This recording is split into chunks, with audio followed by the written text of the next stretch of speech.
സംസ്ഥാനത്ത് പച്ചക്കറി വിലയിൽ വർധനവ് തുടരുന്നത് മലയാളികളുടെ അടുക്കള ബജറ്റിനെ കാര്യമായി ബാധിക്കുന്നു. തമിഴ്നാട്ടിലും കർണാടകയിലും കനത്ത മഴ പെയ്തതാണ് പെട്ടെന്നുള്ള വിലക്കയറ്റത്തിന് കാരണമെന്നാണ് വിലയിരുത്തൽ. മുരിങ്ങയ്ക്കായ, വെള്ളരിക്ക എന്നിവയുടെ വിലയിലാണ് വലിയ വർധനവുണ്ടായിരിക്കുന്നത്. ഇപ്പോൾ മുരിങ്ങയുടെ സീസൺ ഇല്ലാത്തതും വില ഉയരുന്നതിനൊരു കാരണമാണ്. കനത്ത മഴയിൽ മുരിങ്ങയുടെ പൂക്കൾ കൊഴിഞ്ഞത് വിളവിനെ ബാധിച്ചുവെന്നാണ് വ്യാപാരികൾ പറയുന്നത്.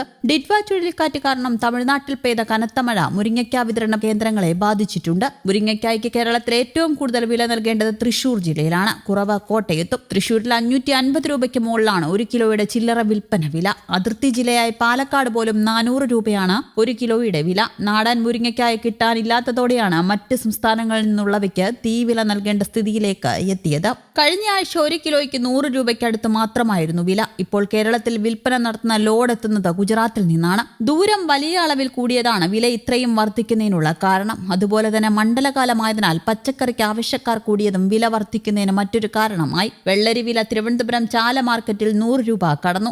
ഹോൾസെയിൽ വിലയും 90-ലെത്തി. കോട്ടയത്തും മഞ്ചേരിയിലും തൃശൂരിലും നാടൻ വെള്ളരി കിട്ടാനുള്ളതിനാൽ ഇവിടങ്ങളിൽ വില അല്പം കുറവാണ്. മണ്ഡലകാല സീസണിൽ പച്ചക്കറിക്ക് വില വർദ്ധിക്കുന്നത് കേരളത്തിൽ കാലങ്ങളായുള്ള പതിവാണ്. എന്നാൽ ഇതിനോടൊപ്പം അയൽ സംസ്ഥാനങ്ങളിലുണ്ടായ വ്യാപകമായ കൃഷിനാശവും പ്രതികൂല കാലാവസ്ഥയും മലയാളിക്ക് കൂടുതൽ തിരിച്ചടിയാണെന്നാണ് വിപണി വിലയിരുത്തുന്ന വിദഗ്ധർ അഭിപ്രായപ്പെടുന്നത്.